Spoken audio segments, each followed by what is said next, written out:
Et si je vous disais qu'en 1962, le gouvernement des États-Unis a sérieusement envisagé de mettre en scène des attaques contre sa propre population pour justifier une guerre? Ce n'est pas une rumeur, ce n'est pas une théorie du complot, c'est un plan gouvernemental déclassifié. Ce plan s'appelait Opération Northwood. Au début des années 1960, la guerre froide battait son plein. Cuba venait de connaître une révolution et Fidel Castro avait mis fin à l'influence américaine sur l'île. Pour Washington, Cuba n'était plus seulement un voisin, mais une menace. L'armée américaine voulait la guerre, mais il y avait un problème. Le peuple américain n'y était pas favorable. Alors, certains des plus hauts responsables militaires se sont posé une question dangereuse. Comment pousser la population à soutenir une guerre qu'elle ne veut pas?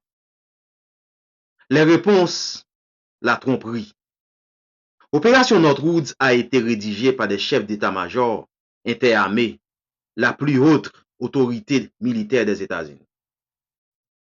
Le document proposait une série d'opérations sous faux drapeau, des actions qui sembleraient être des attaques cubaines, mais qui seraient en réalité organisées ou mises en scène par les États-Unis eux-mêmes.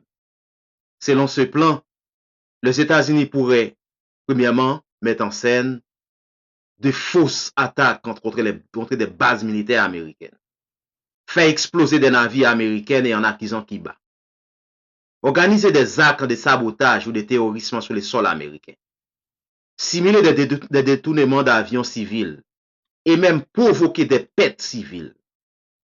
Le tout dans un seul but, faire croire que Cuba attaquait les États-Unis.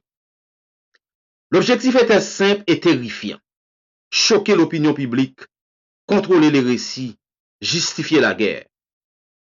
Les documents précisent même que ces incidents devaient être suffisamment crédibles pour obtenir le soutien national et international. Il ne s'agit pas de défense, il ne s'agissait pas de fabriquer les consentements. Et voici le point le plus important. Opération Northwoods a réellement existé. Elle a été signée par des responsables militaires de tout premier plan. Elle a été officiellement présentée à la Maison-Blanche. Alors, que s'est-il passé? Le président John F. Kennedy a refusé. Kennedy a rejeté les plans et l'opération Northwoods n'a jamais été mise en œuvre. Quelques mois plus tard, plusieurs responsables impliqués ont été écartés. Kennedy avait compris une chose essentielle. Lorsqu'un gouvernement commence à mentir à son propre peuple pour déclencher une guerre, la démocratie est déjà en danger. Mais l'histoire ne s'arrête pas là. Pendant des décennies, Opération Northwoods est restée classifiée. Les publics n'en savaient rien. Ce n'est que dans les années 1990 que les documents ont été déclassifiés et rendus publics. Lorsqu'ils ont été révélés, le choc a été immense. Car il ne s'agit pas d'accusations venues de l'étranger. Il ne s'agit pas de spéculations.